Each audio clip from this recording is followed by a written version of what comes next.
C'est quoi un stéréotype de genre? Un stéréotype de genre, sa définition, c'est prêter à une personne des attributs, des caractéristiques ou des rôles uniquement en raison de son appartenance au groupe des femmes, des filles ou des hommes, des garçons.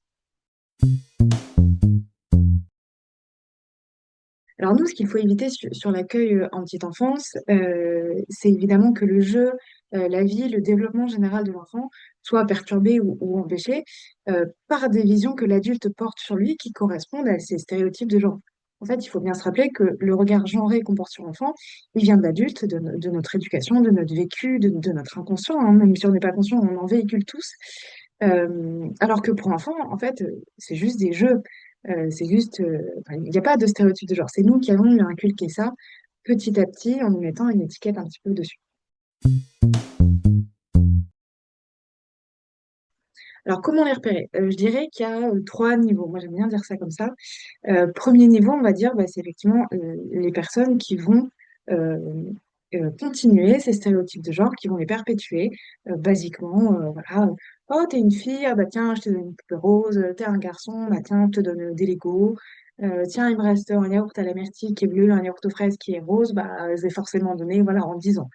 Voilà, ça c'est gros sabot, on en voit de moins en moins, mais on en voit encore.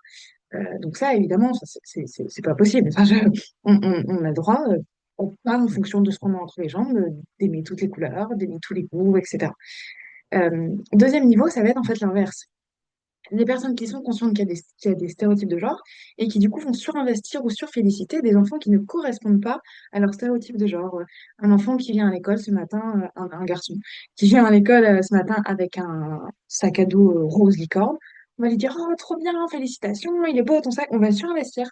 Alors qu'on va pas le faire avec les autres enfants. Et du coup, il va bien comprendre que il y a un truc. Pourquoi? C'est bien qu'on apportait un regard sur le genre, alors que pour lui, c'était juste un sac qu'il aimait bien, quoi. Et du coup, on va déjà lui faire prendre conscience en le surfélicitant, bah, que oui, il a fait un truc bizarre quand même. Enfin, voilà. Donc ça, on évite aussi, euh, voilà, même quand, ou alors de demander, par exemple, une fille va se déguiser en robe, en un truc de déguisement, et on va lui dire, bah, tu sais, tu peux mettre aussi du bleu et des déguisements de policier, hein. Ben oui, elle sait qu'elle, enfin, c'est là. Oui, mais elle peut mettre aussi la robe. Voilà. Et du coup, troisième niveau, j'ai envie de dire, ça, ce serait l'idéal, mais ce serait de dire, en fait, il n'y a pas de sujet. On arrête de mettre des visions genrées, en positif ou en négatif, sur les enfants, et juste, on propose tout, et ils font ce qu'ils veulent. Et voilà, il n'y a plus de sujet, et il n'y a plus de, ah, t'as vu, elle met toujours des trucs de filles, ou t'as vu, il met toujours des trucs de garçons, ou l'inverse. En fait, il n'y a plus de sujet. Ça, ce serait l'idéal. Alors, c'est hyper utopiste, hein, je pense qu'on n'est pas encore là dans le monde, effectivement, des adultes, donc il y a encore des, faut encore qu'on soit attentif à ça dans le monde des adultes et quand les adultes sont en contact avec les enfants, évidemment. Mais en tout cas, pour les très jeunes enfants, évitons de leur inculquer ça. Attention, hein, plus ils grandissent, les enfants, plus ils sont effectivement baignés dans leur socialisation secondaire et plus il y a de culture extérieure de leurs parents, etc., qui vont faire qu'ils vont s'imprégner petit à petit des stéréotypes de genre. On essaye de moins en moins. Mais oui, donc plus un enfant grandit, plus correspond à ces stéréotypes. Mais quand il est tout petit, évitons de lui en mettre. Alors, à quoi faire attention sur nos accueils de très jeunes enfants, notamment dans les structures d'accueil, dans les hôpitaux, bref, dans vos lieux de travail? Alors, d'abord, évidemment, c'est le plus simple, mais le rappeler, les jeux et leurs présentations. Voilà, on arrête avec tous les poupons roses, tous les Legos uniquement bleu et rouge. On arrête d'associer des couleurs aux enfants, des jeux aux enfants. Voilà, on permet aux enfants garçons de jouer à la poupée, on permet aux enfants filles de jouer au Lego, etc. Bon, ça c'est la base, mais ça fait quand même toujours du bien de les rappeler. Ça peut être aussi bien de regarder les livres, parce que dans beaucoup de livres, les représentations qu'on a dans la littérature jeunesse peuvent être parfois genrées. Euh, voilà, Bob le bricoleur, c'est forcément un garçon qui bricole. C'est souvent des garçons, les héros. Vous pouvez aussi avoir des livres où il y a des représentations genrées des métiers. Très très souvent dans les livres, les maîtresses, c'est des filles, les infirmières, c'est des filles, les bricoleurs, c'est des garçons.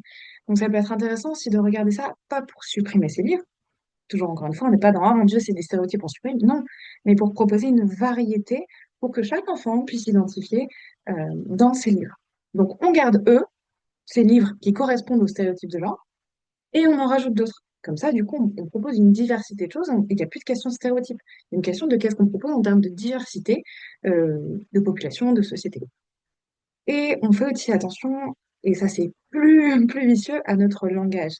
Euh, voilà, et ça c'est hyper coquin, j'ai envie de dire, parce que ça se glisse dans le quotidien sans s'en rendre compte. Voilà, ah, c'est une petite fille, ah bah ouais, elle est bavarde, hein, t'as vu, c'est une fille, bon, pisseuse pour les plus grandes, mais ça, j'ose espérer qu'on ne l'entend pas. Courageux pour les garçons, t'as mis une robe de princesse. Ah non, si c'est un garçon qui le met, c'est une robe, mais pas spécialement de princesse, et même si c'est une fille d'ailleurs, c'est une robe. Euh, euh, vraiment varier le langage et se dire, quand j'utilise un langage pour un enfant, faire attention à ce que j'utilise pour l'autre sexe.